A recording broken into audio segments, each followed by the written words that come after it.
this part of lesson 8, we're going to go over how to use viewports. Now, as in the last video, I stated that this pink box right here is called a viewport. What is a viewport? Basically, what a viewport is a portal from our layout tab to our model tab. So we got to bring these objects into this layout. So we use viewports to do that.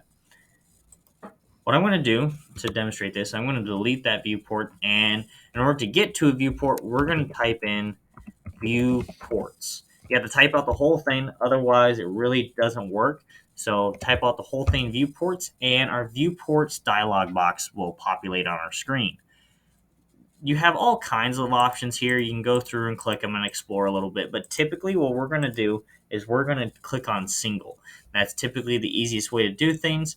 You can change your visual style down here. You can do all kinds of things, but really what we're going to do is we're going to keep it a 2D setup, current 2D wireframe, and keep it on single there. And then once you have this selected, we're going to go click OK. Now what we can do is we can click wherever on our screen, specify the first corner of our viewport. It's just like a rectangle command, except we're not going to be typing in dimensions. So for our purposes, we're going to go up to the top left corner of our screen, and we're going to go to the bottom right corner of our screen. And now I have a viewport. I want to change the layer on this, and I want to put this to Viewport Layer. And now we have a magenta colored box. As you can see, we have this grid pattern, and we can actually see into our model space because of this viewport. Awesome little portal looking into our model space. Now, I really don't want all these lines on here because it's kind of hard to see our objects, isn't it? And my object's kind of a little bit off the screen, and I'm not sure this is exactly the scale I want it to all be at. So what I can do is double click inside of my viewport, and it highlights the box. Notice how it highlights the edge of the box. And our view cube showed up, our navigation bar showed up, and if I come down here, it says I'm in model space. So how does that work? Well, what happens when you double click into your viewport, you are no longer in paper space.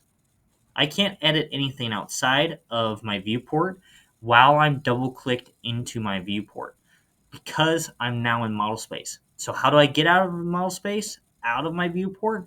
I come off of the page here and I double click. And now I can actually edit things outside of my viewport. But I can't edit things inside my viewport. So there's a little bit of trade-off, but that's how AutoCAD allows you to edit your viewport in your sheet. So I'm going to double click back into it, and I'm going to pan around, kind of getting the position I want. So let's say I only want to do my orthographic view. Well, I'm scrolling back and forth on my scroll wheel, and that's a little too much, a little too less. So what I can do is I can go down to my scale. Now, this is where in the last video I said that if your scale changes from a 1 to 1, you need to change this. So we will go back to that later. But if I come down here to my drafting aids, it shows me the scale of the selected viewport. This shows me the scale right now. No, this isn't really a good scale. So what I can do is I can click on that little down arrow, and bam, I have all of these scales to choose from. So let's click through some of these. Whoa, 1 and 16 is really small. So let's go 1 to 4. That's getting there. That's a little too small still. That's a 1 to 2. 1 to 2 is not looking too bad.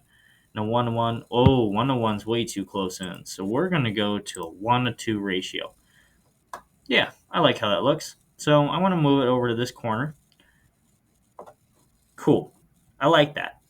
Now, I don't want all of our grid lines on there. So I'm just going to come down. I'm going to shut off my grid. So I can actually edit the objects in here as well.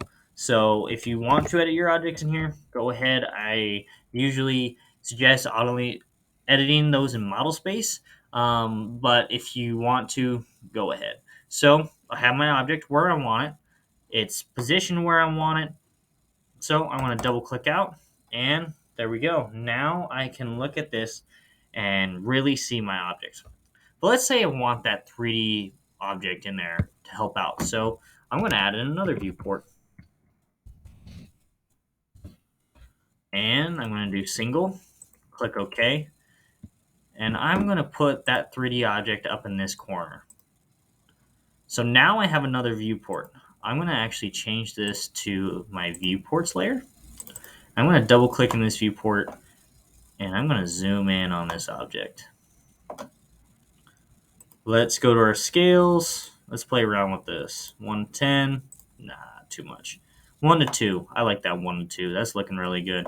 Typically, if you're going to do an isocentric model, whereas you have a 3D model next to your orthographic, you typically want them in the same scale. So I'm just going to do that for now, just so we can have an understanding of what this object actually looks like. Now, because this is solid, I'm going to change this to a different view. These visual styles are something really cool. I'm going to change this to shades of gray. So now that object is gray. So notice that I can't really edit anything outside of my box. It won't let me select anything. So what do I need to do? I need to double click out of that box. Bingo. Usually you got to spam that key, your left key, to click out of it, but it works. So I have both of my viewports where I want them. It allows me to really bring a portal into a very specific part of my drawing. Now what I'm going to do is I got to come down here and I got to change the scale. So I'm going to double click on this command and hopefully, there we go. So it's a 1 to 2 scale. So I made sure I did my scale. This is my drawing. These viewports really do allow you to create that portal, put it where you want it, and really accentuate your object. And the nicest thing is, when you double click into one, you can choose your scale. It's the nicest thing there is. But we do also want to make sure that as we go out that our viewports are in the viewport layer. That way, because the way we set up these layers is our viewports do not print. We don't want those boxes there. So those are non-printing viewports. So make sure that your viewports are in your viewport layer.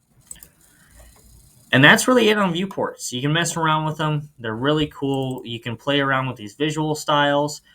They really only work on 3D objects, which is why I haven't shown you guys that yet.